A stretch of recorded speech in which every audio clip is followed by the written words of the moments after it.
اور اس کے علاوہ جگہ جگہ اللہ رب العالمین نے دعوت کی محنت کے اعتبار سے بہت ساری آیتیں اتاری۔ کہیں پہ اللہ تعالیٰ فرما رہے ہیں کنتم خیر امۃ اخرجت للناس، کہ تم بہترین امت ہو، تمہیں دوسروں کو فائدہ پہنچانے کے لیے نکالا گیا۔ اس کا ریزن کیا ہے؟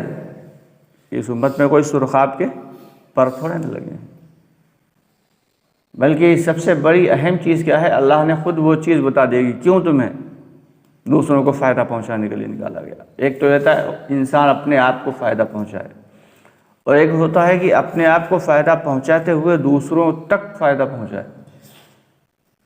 تو کنتم خیر امۃ اخرجت للناس تأمرون بالمعروف وتنہون عن المنکر، اس کا ریزن اللہ نے یہ بتایا کہ تم اچھے کام کا حکم کرتے ہو اور برے کام سے روکتے ہو، یعنی دعوت دیتے ہو۔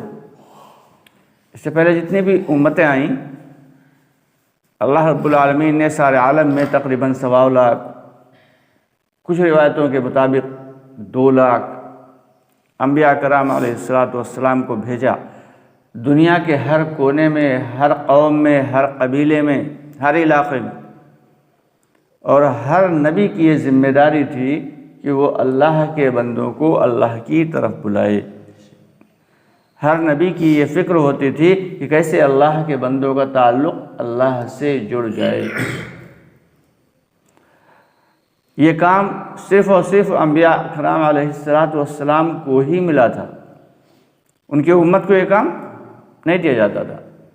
کسی بھی علاقے میں، کسی بستی میں، کسی قوم میں جب برائی عام ہو جاتی اور لوگ ایک اللہ رب العالمین کے علاوہ بہت ساری چیزوں کو عبادتیں کرنے لگتے، پرستش کرنے لگتے، تو اللہ رب العالمین ان کی برائیوں کو ختم کرنے کے لیے ان کے اندر نبی بھیجتے، اور وہ نبی انہی میں سے ہوا کرتے تھے، آسمان سے نہیں اتارے جاتے تھے۔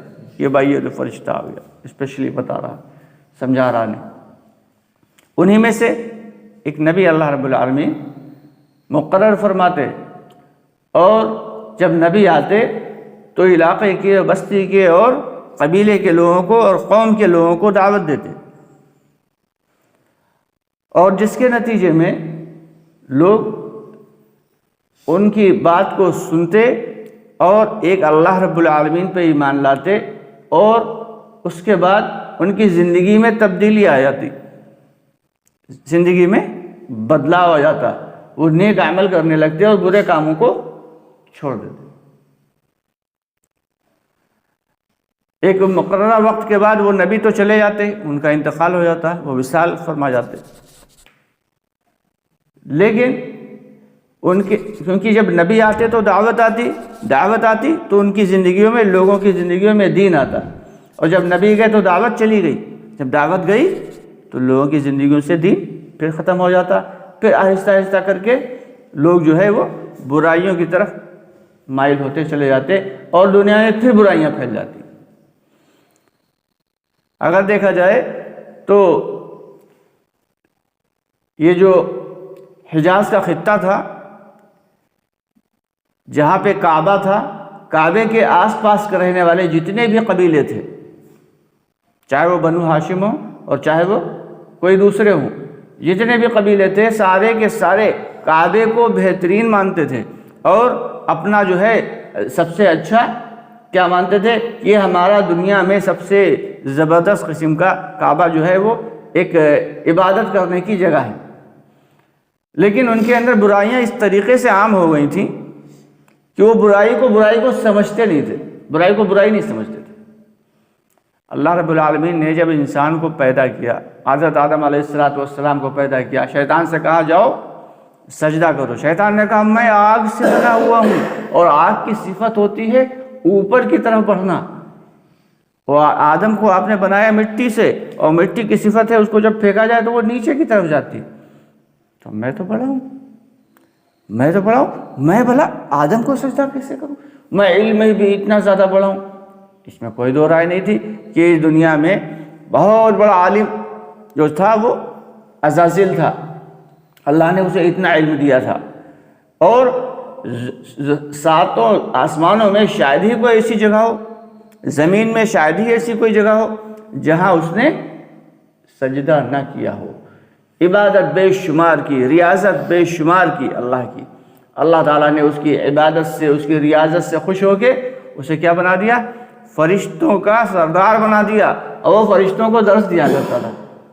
اور ایک دن کہنے لگا فرشتوں کو درس دیتے دیتے کہ تم میں سے، یعنی کہا ہم میں سے، جماعت والے جب کوئی بات کرتے کہتے ہیں ہماری غلطی ہے یہ نہیں کہتے ہیں تمہاری غلطی ہے یہ۔ سب سے بڑے غلطی کرنے والے تو ہم ہیں، تو سب سے بڑا غلطی اپنے آپ کو سمجھنا چاہیے کہ غلط ہم ہیں، باقی لوگ صحیح ہیں، باقی لوگ نیک ہیں، ہم گنہگار ہیں۔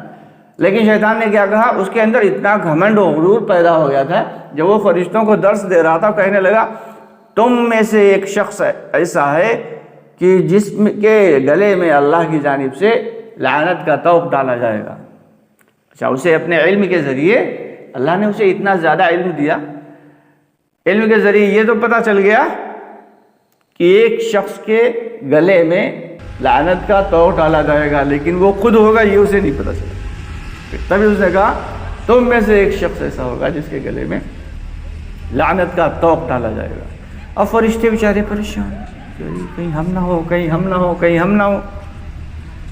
لیکن اللہ رب العالمین نے سب کچھ پہلے سے متعین کر رکھا تھا، دنیا میں کیا ہوا، کیا ہوگا، کیا ہونا ہے، اور باقی آخر زندگی کے اور دنیا کے ختم تک اور دنیا کے ختم ہونے کے بعد تک کیا ہونے والا ہے، یہ سب اللہ کو خبر ہے، اس میں کوئی دو رائے نہیں۔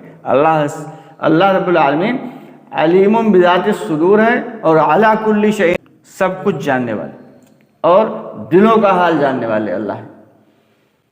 تو اللہ رب العالمین نے کیا کہا کہ جاؤ آدم کو سجدہ کرو، اس نے منع کر دیا۔